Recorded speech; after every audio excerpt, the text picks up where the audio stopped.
కమ్యూనిస్టులు, దళితులు ఉద్యమాలు ఇన్ని ఉన్న ఈ తెలంగాణలో బీజేపీ ఎదగడం అనేదంటే తాను బీజేపీ మారింది కాబట్టి రాజకీయంగా వివరణ రావచ్చు, అవకాశాలు తీసుకోవచ్చు, ఓన్లీ ఒక పరిధిలో ఉన్నది కాదు అనడం వలననైనా, లేదా బీజేపీ ఈ దేశాన్ని రక్షిస్తుందనే బలమైన భావన కూడా ప్రజల్లో ఉన్నట్లే ఏమిటి? అంటే రక్షించటము అదంతా లేదు, కానీ కొన్ని రంగాల లోపల అంటే నేను ఇల్దానికి అన్నట్టు ఏంటిది అని అంటే ఉత్తర భారతదేశంలో బీజేపీని చూస్తున్నట్టుగా దక్షిణ భారతదేశం లేదా తెలంగాణలో కూడా ప్రజలు అట్నే చూస్తారా అని అంటే అన్ని విషయాల లోపల ఓకేనని చెప్పడానికి కుదరదు.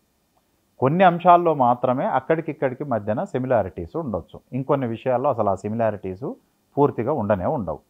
అట్లా కాబట్టే మీరు ఒక క్వశ్చన్ వేసారు, అంటే ఈటల రాజేందర్ భవిష్యత్తు లోపల బీజేపీకి ఒక బలమైనటువంటి బీసీ నాయకుడిగా రావచ్చా? రావచ్చు, రాకూడదని ఏం లేదు.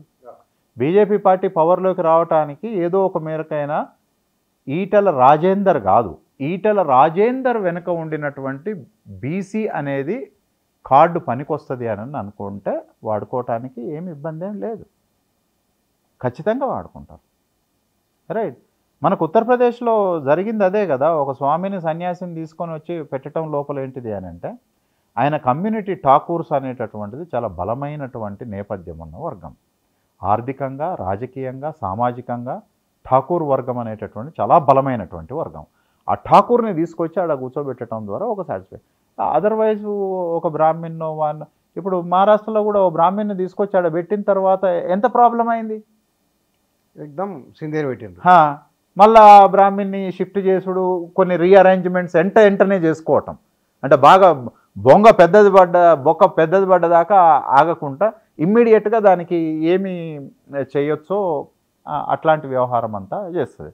ఇక్కడ బీసీ అనేటటువంటి దాన్ని వాడుతుంది, కల్చరల్ ఫామ్స్ని వాడుతుంది, పవర్ని వాడుతుంది, సోషల్ కమ్యూనిటీస్ని వాడుతుంది, పెట్టుబడులని ఒక కంపెనీ రేంజ్ లోపల ఫ్యూచర్ ఇన్వెస్ట్మెంట్స్ కింద పెట్టించే ఒక వర్గము ఉన్నది. ఈ ప్రాంతాల లోపల ఎక్కడ ఏది వర్కౌట్ అయితే దాన్ని వర్కౌట్ చేసేటటువంటి అవకాశం ఉంటుంది. ఒకవేళ నిజంగానే మీరు అన్నట్టు కేవలం ఐడియాలజీ మాత్రమే పనిచేస్తుందని అనుకుంటే, మొన్న జరిగినటువంటి స్టేట్ అసెంబ్లీ ఎలక్షన్స్ లోపల బీజేపీ కేవలం ఒక్క స్థానం మాత్రమే ఎందుకు గెలిచింది? హైదరాబాద్లో ఎక్కువ స్థానాలు గెలవాలి కదా బీజేపీ, గెలవలేదు. ఓకే, అది కూడా కాదు, చాలా రకాల అంశాలు దానిపైన ఆధారపడి ఉంటాయి. రైట్, అంటే ఇక్కడ కాంగ్రెసు, బీఆర్ఎస్ వాటి ఎట్లా ఉండొచ్చు అని మీ అంచనా? అంటే అంత తొందరగా కాంగ్రెస్ డిమైజ్ అయ్యేటటువంటి ఛాన్సెస్ ఇప్పుడు లేవు. కాంగ్రెస్ ఎప్పుడు చచ్చిపోతుంది కాదు, కాంగ్రెస్ ఎప్పుడు చచ్చిపోతుంది అని అంటే నేను చాలా కాలం నుంచి చెప్తున్నాను, రెడ్లకు ఒక సొంత పార్టీ పుట్టినరోజు కాంగ్రెస్ ఈ రాష్ట్రంలో ఉండదు. ఆల్రెడీ కాంగ్రెస్ వచ్చి మళ్ళీ కాంగ్రెస్లో కలిసింది కదా. అంటే అప్పుడు కలిసింది, ఇప్పుడు గిన రెడ్లు ప్రత్యేకంగా వాళ్ళకంటూ ఒక ప్రత్యేక పార్టీ నిర్మాణం అయితే తప్ప కాంగ్రెస్ పార్టీ ఈ రాష్ట్రంలో చచ్చిపోతుంది. రెడ్లు పార్టీ ఉంటే వాళ్ళ పార్టీకి బీసీలు, ఎస్సీలు ఓరుగా. అందుకనే చాలా కాలం నుంచి ఒక నానుడు ఉంది ఇక్కడ, రెడ్డి ఈజ్ కాంగ్రెస్, కాంగ్రెస్ ఈజ్ రెడ్డి అని అన్నారు. మీరు ఓబీసీ అంటే మిత్రులు నా మీద కొంత విమర్శనాత్మకంగా చూడొచ్చు. అంటే బీసీలు, ఎస్సీలు ఏదైనా పార్టీ నిర్మాణాలకు వచ్చిర్రు అని అంటే it is not because of their efficiency to lead the party. Dominant కాస్ట్లో ఆ పార్టీలను వదిలేసుకున్న తర్వాత ఛాన్సులు వస్తాయి వీళ్ళకు. ఒకప్పుడు కాంగ్రెస్ పార్టీలో అంటే బాగా వెలుగొందిన సందర్భంలో బీసీలు ఇక్కడ పీసీసీ ప్రెసిడెంట్లుగా చేశారు, దాన్ని నిరాకరించలేము. కానీ అన్ని సందర్భాల లోపల ఎఫిషియన్సీ వల్లనే బీసీలు అయ్యారు అని చెప్పి నేను చెప్పలేను. కానీ తెలంగాణ కాంగ్రెస్ చరిత్ర లోపల కొన్ని సందర్భాల్లో బీసీలు పీసీసీలు అయినప్పుడు పార్టీ ఇక చచ్చిపోయింది అనేటటువంటి దశకు వెళ్ళిపోయింది. కానీ తిరిగి మళ్ళీ దానికి ప్రాణం పోయటానికి ఓట్లు ఎస్సీ ఎస్టీ బీసీలయే కారణం కావచ్చు, కానీ దాన్ని ఆర్గనైజ్ చేసే మెకానిజం మాత్రం ఆల్వేస్ డామినెంట్ కాస్ట్. శూద్రుల పైవర్గం పైన వాళ్ళు లేరు అని అనుకున్న నాడు కాంగ్రెస్ పార్టీ బతకదు. తెలంగాణలో ఎక్కడైనా సరే మీరు ఎక్కడైతే కాంగ్రెస్ పార్టీ ఉన్నదో ఆ రాష్ట్రాల లోపల దాన్ని బతికించేది ఎవరో మీరు ఒక్కసారి చూడండి. బీజేపీకి ఆ పరిస్థితి లేదు. అంటే బీజేపీ ఆ పొరపాటు చేయకుండా ఉండటం కొరకే మీరు ఫస్ట్ మాట్లాడుతూ ఏమన్నారు అని అంటే కాంగ్రెస్కు బీ టీమే బీజేపీ అని అన్నారు కదా. ఆ, కాంగ్రెస్ 2గా మారింది ఉత్తరప్రదేశ్లో. సీట్లు ఎందుకు తగ్గినాయి, ఏమైనా జరుగుతున్నప్పుడు వీళ్ళు సర్వే చేసుకుంటూ వెళ్ళిపోతే ఈసారి ఎట్లయినా మోడీ, ఇంకెవరు మోడీ తప్ప వేరే ఆల్టర్నేట్ లేదు ఈ దేశానికి, మోడీకే ఓటేస్తామని చెప్తూ వారు ఏమన్నారంటే కాంగ్రెస్ ముక్త్ భారత్ అనే క్రమంలో ఇది ఒక కాంగ్రెస్ పార్టీగా మారిపోయింది. ఎవరు అభ్యర్థి ఎవరుతున్నారో తెలియదు, ఎవరికి ఇస్తున్నారో తెలియదు. ఆడ మన రాజస్థాన్లో గొడవైంది. ఒక బీజేపీ నాయకుడు ఒక ఏదో మాట అన్నాడు, అంటే అక్కడ కొంత ఇబ్బంది అయింది బీజేపీకి. ఇక నాయకులు ఏదో ఇష్టం వచ్చినట్టు మాట్లాడుతున్నారు, కాంగ్రెస్ ఇట్లా ఒకప్పుడు వీళ్ళు అట్లే అవుతున్నారని ఒక భావన వచ్చింది అక్కడ. అంటే పార్టీ దాని బలం పెరుగుతున్నప్పుడు కాంపిటీషన్ల నుంచి ఘర్షణ రావటం అతి సహజం. అదే కాకపోతే దాన్ని లిబరల్ నేచర్ వల్ల కాంగ్రెస్ ప్రతి పంచాయతీని సార్ట్అవుట్ చేసి ఎమ్మటే క్రమశిక్షణ చర్య తీసుకొని ఆపేసేయండి అని అట్లా ఉండదు. అలా బలహీనుడి మీద క్రమశిక్షణ చర్యలు ఉంటాయి. కానీ బీజేపీలో ఏంటిది అని అంటే బలం బలహీనతలతో సంబంధం లేదు. ఎవడైనా మూసుకోమని అంటే మూసుకొని పోవాలి. అంటే దానికి అన్ని సందర్భాల్లో ఇది సాధ్యమవుతుంది అని అంటే బీజేపీకి కూడా అన్ని సందర్భాల లోపల సాధ్యం కాదు. శక్తివంతంగా కొనసాగుతూ ఉన్నటువంటి క్రమం లోపల అవన్నీ కూడా సాధ్యం అవుతాయి. కాంగ్రెస్ అన్ని చోట్ల అట్లా లేదు కదా బీజేపీ. నేను అనేది అదే. ఇప్పుడు చాలా చోట్ల కాంగ్రెస్ కంటే చాలా లూజ్గా ఉంది మరి బీజేపీ పార్టీ.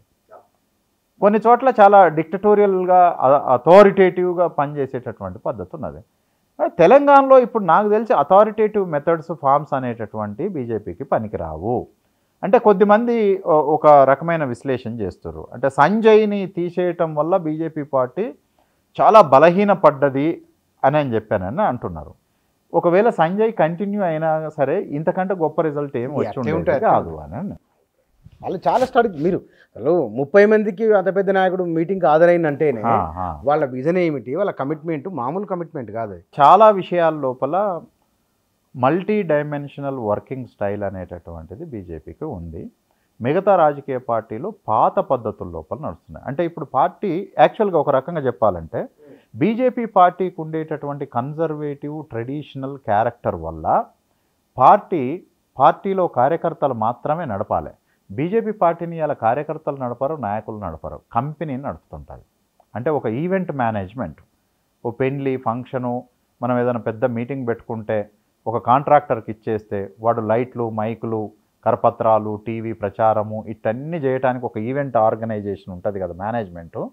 ఇప్పుడు బీజేపీ పార్టీ కూడా నిజానికి చెప్పాలి అని అంటే బీజేపీ పార్టీలో ఉండేటటువంటి పొలిటికల్ నిర్మాణాలు దాన్ని నడపట్లేదు. ఇప్పుడు మొత్తం ఈవెంట్ మేనేజ్మెంట్కి ఇచ్చేసారు దాన్ని.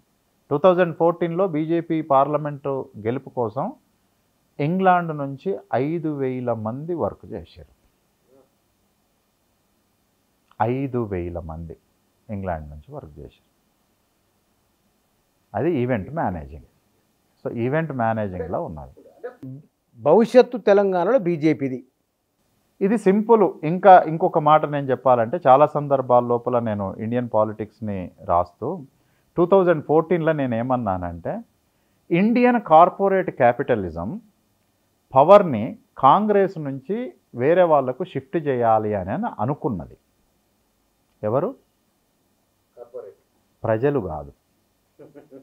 ఎవరు షిఫ్ట్ చేయాలనుకున్నారు? కార్పొరేట్ క్యాపిటలిజం పవర్ వీళ్ళ నుంచి వీళ్లకు షిఫ్ట్ చేయాలి అని అనుకున్నది.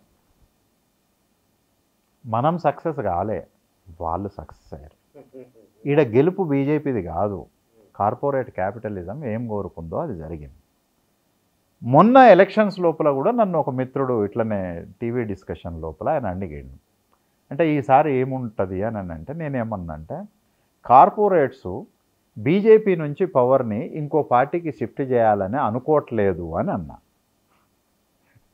అంటే ఆయన ఏంది దాని అర్థం ఏంటిది అని, అరే ఇంత క్లియర్గా చెప్తున్నాను కదా, కార్పొరేట్లు పవర్ని బీజేపీ నుంచి ఇంకో పార్టీకి షిఫ్ట్ చేయాలని అనుకోవట్లేదు, వాళ్ళు అనుకున్న నాడు బీజేపీ ఓడిపోతుంది. ఇక్కడ కూడా కేవలము ఐడియాలజీ టీవీలలో కనపడేది దానివల్ల పార్టీ పవర్లోకి రాదు. ఇక్కడ ఉండేటటువంటి ఒక బలమైనటువంటి క్యాపిటలు, ఇక్కడ ఉండేటటువంటి బలమైనటువంటి కులాలు, మనం ఈ పార్టీ నుంచి ఈ పార్టీలోకి వెళ్ళిపోదాము, ఇక్కడ మనకు కంఫర్ట్నెస్ ఎక్కువ ఉంటుంది, ఇక్కడ మన ఇంట్రెస్ట్లు చాలా పెద్ద ఎత్తున నెరవేరబడతాయి అని అనుకున్నప్పుడు వాళ్ళు షిఫ్ట్ తీసుకుంటే ప్రజలను ఉత్తగానే షిఫ్ట్ చేస్తారు. అది జరుగుతుంది. అట్లా బీజేపీ పార్టీ పవర్లోకి వస్తుంది. ఇప్పటి వరకు దాని ప్రోగ్రెస్ రిపోర్ట్ అంతా కూడా అట్టనే జరిగింది.